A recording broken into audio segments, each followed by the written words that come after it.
It's time for a cup of coffee with Will and Chris at Slumberland Furniture.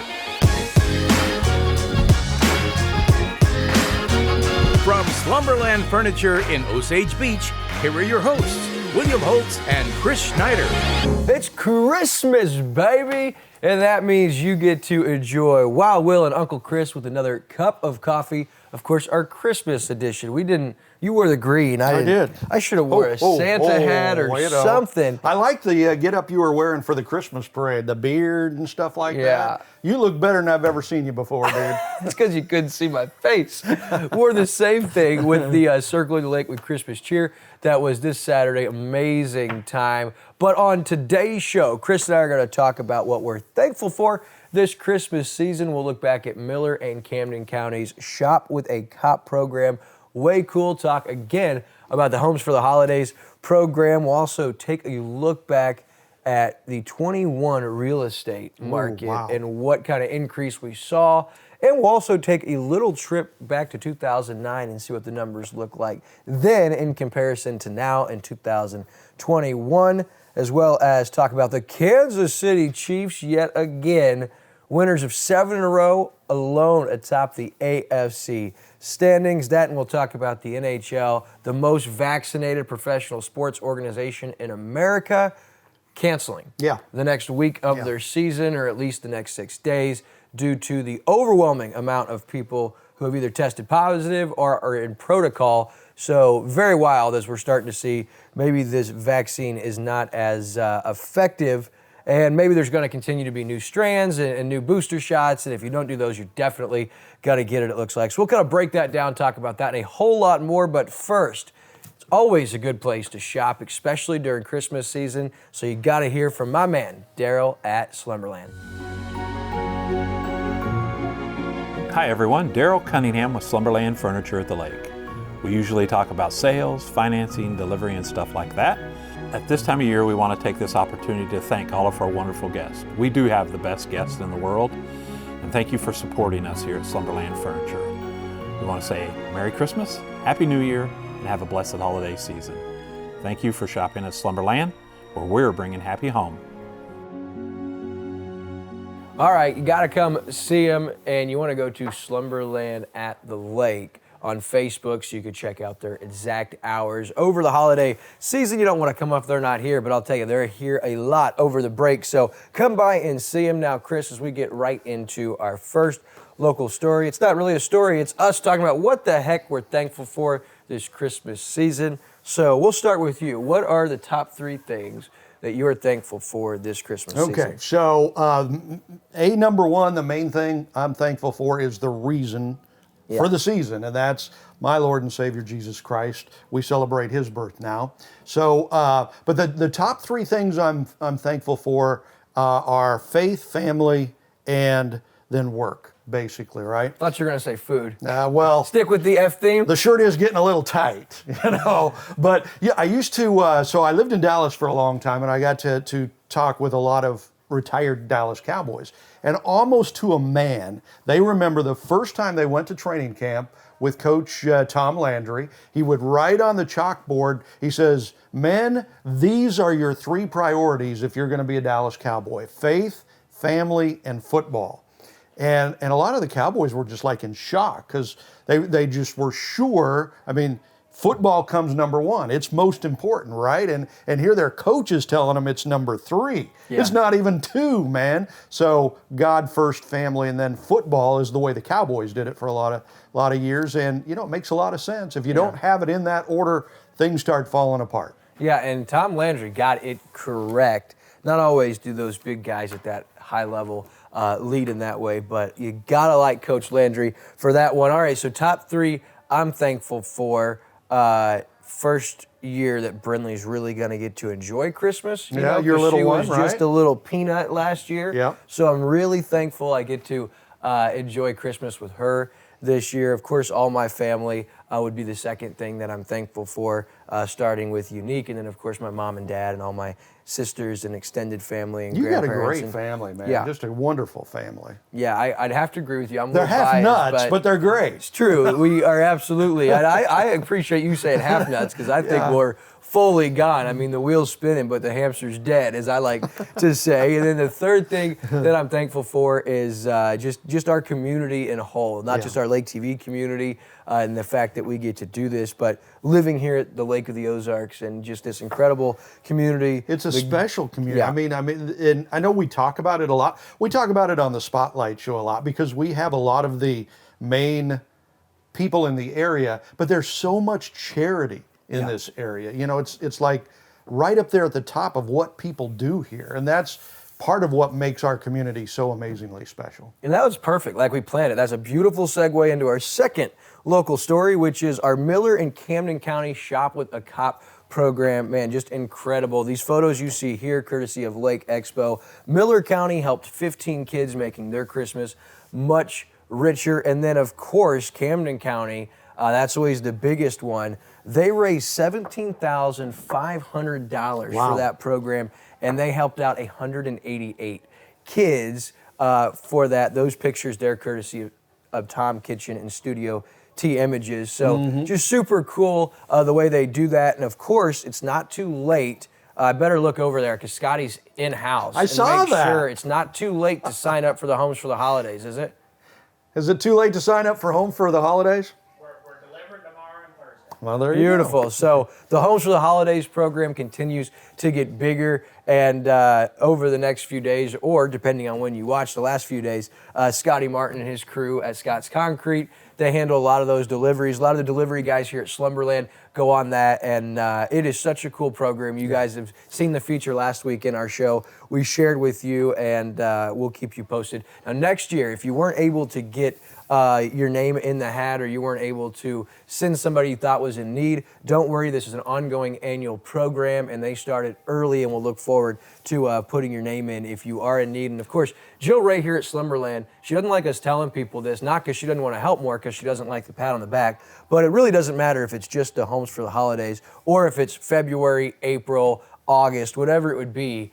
She helps, her and her partners here at Slumberland and Sealy, they help the local school districts when they're in need and may have a kid in a less fortunate situation, and they reach out. So Jill Ray, just incredible. She's great people. We love her. We certainly appreciate her supporting this show. We've reached 1 million viewers through 45 episodes. Very popular. That's wild. Well, then you see a guy like Joe Rogan who gets like 15 million listeners per podcast. Took us 45 to get what he gets in a minute, but hey, we're getting there. Getting there. It's just getting started, baby. So another great program. Now, our next local story, everyone knows real estate at the lake this year was massive, right?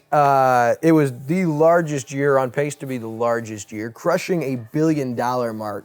And so we're gonna kind of break that down and see what that means for 2022. And this came at the annual Lake of the Ozarks Real Estate Symposium put on by RE/MAX Lake of the Ozarks. Jason Whittle, Jeff Krantz, co-owners and MCs. They talked about some of the facts through 3 quarters. Now, all these numbers are up through those 3 quarters. And we're going to look at not just the numbers this year compared to last year. We're also going to look back at 2009. I think you got those numbers there. And I'll tell you, not only a huge increase annually from last year, but when you look at the increase from 2009, you see this massive boom that's taken place over the last 12 plus years here at the lake. It's kind of crazy. It is crazy. And, we thought 2020 was kind of the pinnacle. Right. Don't know if you can ever match that again. Well, it turns out that by the end of the 3rd quarter this year, it already surpassed what they did last year in real estate. And again, because the symposium happens after the 3rd quarter, a lot of these numbers are 3rd quarter numbers. But so here's what it looks like. More real estate transactions happening at the lake right now than at any time. So as you mentioned, you go back to 2009, how many real estate transactions were there? 1,340 for the year. 1,340 for the entire year. 2021, 3,386, almost three times, almost triple that. 2,046 more Yeah. transactions. Yeah. It's insane. And I believe that's through 3 quarters, right? So that's not even for the full year. Right. Add another maybe, I don't know, 1,000 to that, 500 to 1,000. In 2020, the real estate market passed the 1 billion mark for the first time at the Lake of the Ozarks. That's billion with a B. The year's final total last year, 2020, was 1,171,763,000. You know, so it was almost 1,172,000,000. That was for last year. By 2021, by the third quarter, we had already surpassed that this year. All right, so we're already blowing that number away. Let's see, transactions by volume, 2009, the whole volume of real estate was $253 million. And that's in 09. This year, through 3 quarters, 1,051,000,000. Yeah, and insane. Another thing, Chris, that's went up is price per square foot. Year to date, it's averaging 174 yards per square foot, which over last year, that's a 33% increase. And then this is what kind of shocks me, because you look at this mind-blowing amount, this astronomical total, and you think these all have to be $1 million homes. Well, nearly half of the homes sold were actually under $300,000. Still, I mean, real estate, believe it or not, is still a deal at the Lake of the Ozarks compared to the rest of the country. For sure. We're 76, meaning 3/4 of all of the homes sold this year were under $500,000, and only 3% of those 3,386 were for $1 million or more. And the national median price is about $350K nationally, and at the lake we're at about $320K still below median price, so below that national, and still a great place. Now, if you're looking ahead to 22 and you're asking yourself, can this pace continue? Well, Windermere Economics, who predicted accurately from 20 to 21 about a 10.9% increase, although it was greater than that, they saw a large increase coming, and they're saying they do expect it to be larger, but much more modest. They expect a 3.1% increase in 22, which it'll be the smallest increase in over a decade from year if Windermere Economics. So, looks like it's still going to be a big year. It's going to grow, meaning it's going to have to grow from the record-setting year this year, meaning it's going to be crazy again with a slight increase. So the real estate market at the lake is popping, and the cool thing is you can catch the December edition of the monthly market update with the O'Sullivan Bruce Group, Remax Lake of the Ozarks. Jess and Nicole break down the year. Those girls have closed $85 million, which if you're doing the math through those 3 quarters, that accounts for about 8.5% of that billion. So there's a lot more than 12 realtors at the office. Or at the lake. So that is big, and you can watch that. And this month, we were with Merlin Vandervoort at the Encore Lakeside Grill and Sky Bar. Ooh, that place is cool, I guess. Unbelievable. True Americana theme and feel. It's got an amphitheater on a patio that overlooks the lake. They're planning on having 8 to 10 headline concerts, and you can learn about all that, see all of that on this month's edition. And listen, you don't have to wait long. It's coming Monday, December 27th. You can catch that episode, and then all year in 22 you can catch the monthly market update with the O'Sullivan Bruce Group, and we'll be following the trends and the numbers. We need to do a taste of the lake there, man. Yeah, well, we will be. We haven't done a taste of the lake here in a little bit, and you wouldn't know. Oh, so you wouldn't know it because I'm not losing anything, but just crazy, and it's just a sign of not just how good the economy was at the lake, but how attractive of an area this is for people nationally that may have had enough with some of the corporations, some of the government policies and overstepping their bounds. I mean, it's a lot of reasons, but the lake is a great place to be, and I'm darn sure glad that's where we're at, my friend. Absolutely. And by the way, if you're wondering like what your house is worth, you know, I mean, everybody wonders kind of what could I sell my house for? Remember that $174 per square feet.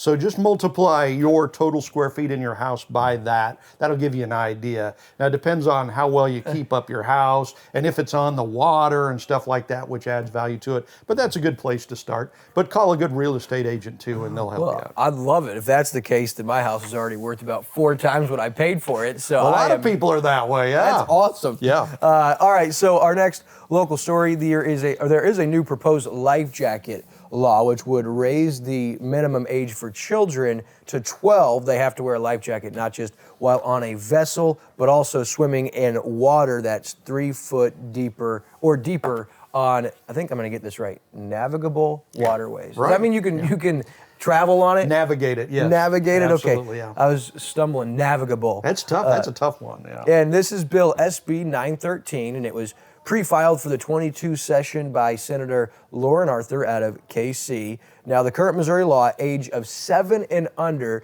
you have to have a life jacket on when aboard a vessel with no requirement of swimming in the water. SB 913, which has been named Hannah's Law, in honor of 8-year-old Hannah Gert, who drowned in Smithville Lake in 2010. Now, her family has pushed to see the age increased to lawmakers over the years. And there's also SB 205, which is an identical bill that was filed in 21, and then other smaller bills have failed since 2011. So this will go to session 22. And I was kind of surprised to find out that legally at 8 years old, you could be on a boat and not have to have a life jacket on.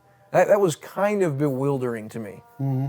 Don't you think, 12 is a good age, or how do you feel? I do, but again, it seems to me government, people are too stupid to think for themselves, so government feels like they have to think for people and tell them what age, you have to put life jackets on your kids. Well, if you have a brain in your head, you're going to put a life jacket on your kid. The government shouldn't have to tell you that, right? Well, you think that, but how many stories did we read this year where you were calling somebody a yahoo because they hit a post or they fell off their wave runner, and maybe if they had been forced to be a little more mindful. But yeah, you'd like to think everyone's going to make that right decision. But I was surprised, meaning if you see a pontoon right now, in the summer, if a water patrolman sees a pontoon going down, you got 8 kids on there, not wearing life jackets, as long as they're over 7, technically they're not breaking the law. And that seems crazy. That seems a little nuts to me that you couldn't stop and either give them a citation or a warning. So we'll see how this plays out. Chris thinks the government's overstepping again. I wouldn't mind to see this law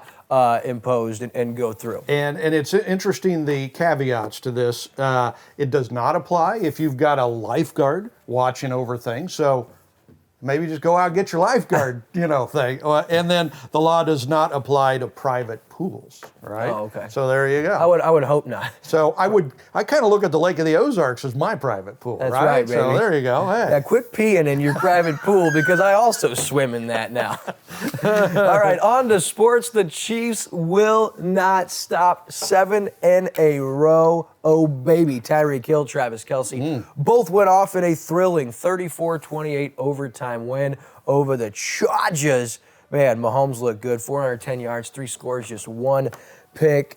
Tyreek Hill, 12 catches, $148 and a score, and probably the best to ever do it. I think it's time we put him where he belongs. Travis Kelsey is the greatest tight end to ever put on a football jersey and step on the gridiron. He had 10 catches, $192 and 2 scores. The game-tying touchdown in the waning seconds of the game, an overtime touchdown to seal it, and it was really just a check down by Mahomes. It was his third option, and Travis Kelsey did the rest.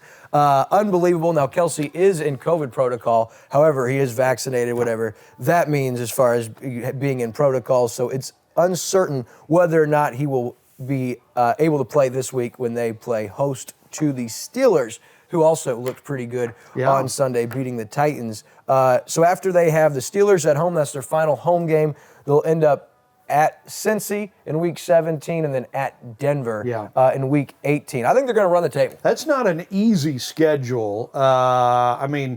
Pittsburgh's been playing pretty well lately, and I think it's Roethlisberger's last year, and so I don't know that Pittsburgh game is going to be real easy. And then playing on the road at Denver and at Cincinnati. That Cincinnati team's really good this year, so it's not going to be real easy. part of the issue will be COVID. I mean, you see all these players coming down with COVID or testing positive for COVID. Now the Browns played with their top 2 quarterbacks the other night and just barely lost, which would have won me our weekly pick again, but I got robbed. Wait, it would not have won you your weekly pick. Well, it might have come close. You're 3 points down going into Tuesday night's 2 games that happened. It didn't happen by the time we recorded this. Shoulda, coulda, woulda. So it was kind of crazy, though, wasn't it? That all of a sudden, all these players are testing positive for COVID and getting held out, and the NFL Players Union had to come back and rewrite the way they're doing things.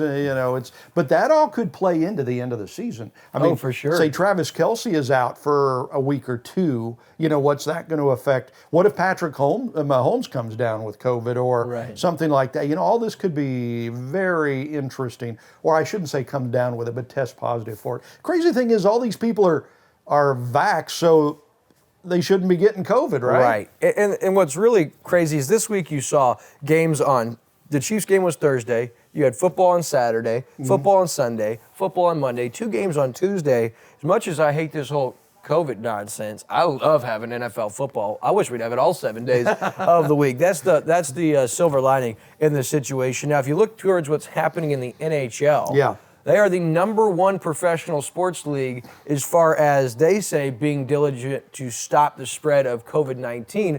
Only 4 players across the entire NHL, 4 were not vaccinated coming into the season start in October.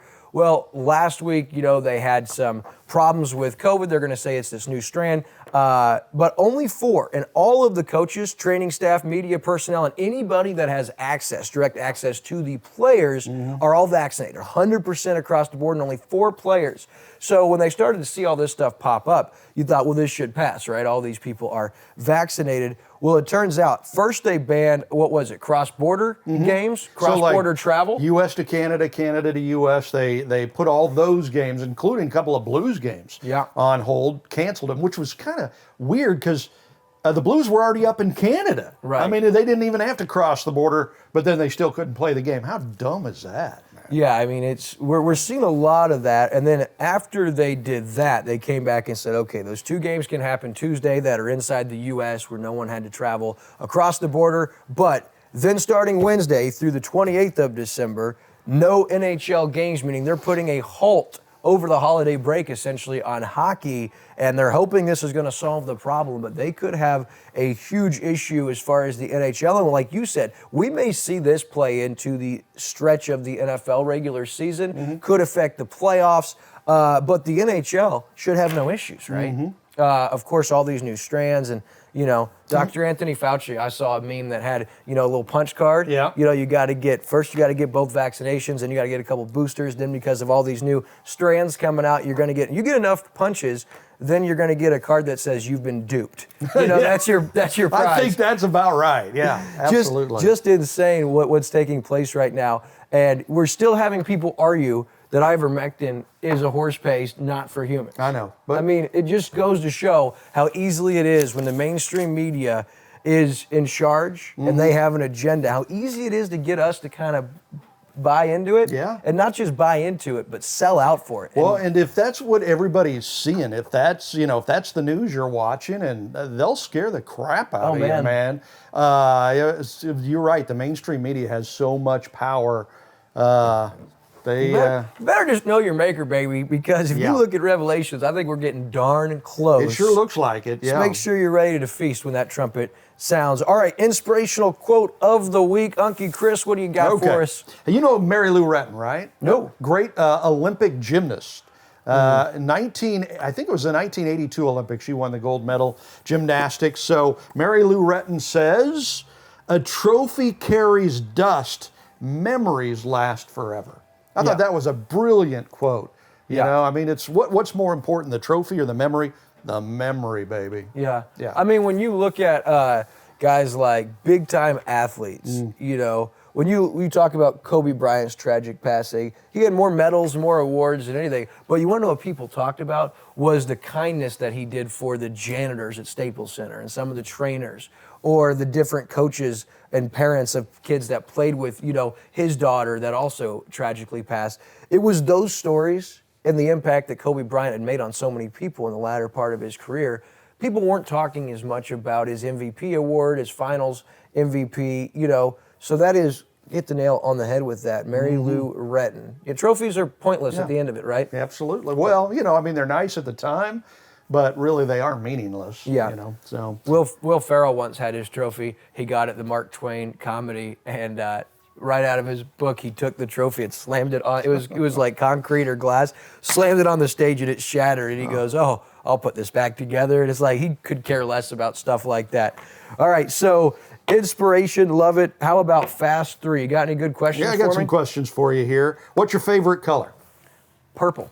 What? Why? Why purple? I like the way I look in purple. I think it hides. Oh, it's why you look in yeah, purple. Okay. I like to wear purple. I think it hides some of my pear-shapedness. I thought it was because you're a Vikings fan. Maybe. I do like the Vikings, yeah, but no, I like the color purple. It's calming, it's pleasing, it's pleasant. I seem to be less stressed when I'm. Purple is the color. You ask girls why they like the Minnesota Vikings, because I like the color, the purple.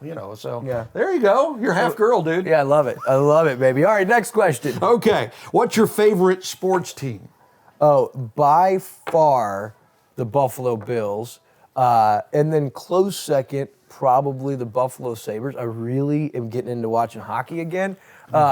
But it's not going to matter. Buffalo's so bad this year, but I just enjoy watching hockey. So much more than almost any other live sport, probably with the exception of NFL football. But we'll say the Bills because, that's basically a religion in our house. Yeah. Why Buffalo? Obviously, Buffalo is pretty special. My dad's from West Seneca. Okay. So he grew up in West Seneca, not far from Buffalo. Grew up diehard Bills fan, Sabres fan, went to a lot of the games, grew up ice skating in that area, playing ice hockey in the winters, and so as a young guy at like 8, when I first started getting into it, Dad and I watched a Bills game together, and since that time till today, at the age of 30, I'd say there've probably been like 380 Bills games. Dad and I have been apart for less than 10 of those games. Wow. Over that 21 years, so. Very special. Yeah, it's bigger than a game in our house, very special. Last question. What was the very first thing you remember buying with your own money? Ooh, that is a good one. Okay, so gum. I was in the first grade. Listen, I got in trouble for this. And it was actually Christmas, and I'd gotten a pack of chewing gum in my stocking. Well, you couldn't have at school, remember, when you were young. You couldn't have chewing gum. Unless you could share it with everybody. Put it under the table. And so I found out that you couldn't have it and how bad kids wanted it.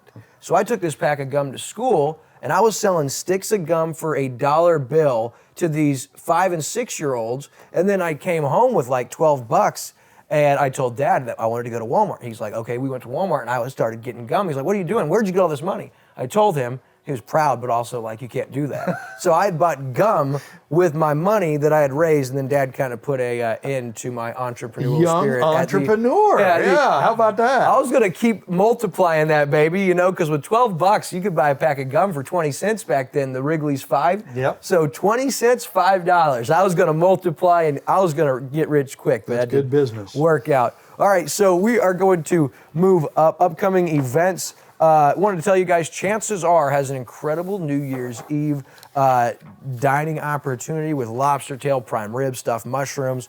You're going to want to call for reservation. That is the 31st, starting at 4 p.m. Call 573-374-8770. Shameless plug for the parents. I was supposed to have that up on their Facebook page like 3 weeks ago, and I totally dropped the ball. So Mom and Dad, that one is for you, but seriously, you'll get some darn good food and service. For other events, you can check out funlake.com/events, or you can watch our brand new Wild Will's weekly event rundown presented by Spouses Selling Houses, Remax Lake of the Ozarks, every Thursday through Saturday at 8:32, 1:32, and 8:32 at night. As far as what's happening on Lake TV, Chris, who's on your community spotlight? We've got the CEO of COMC this week, Kelly Miller. COMC really growing locally. They've got a new place coming, so watch the Spotlight show. You'll get that. Next week, former Mizzou star starting quarterback Warren Seitz will be on the Spotlight show, so that'll be a lot of fun. Yeah, and he's coaching my alma mater now, the Versailles Tigers, Yeah. turning that program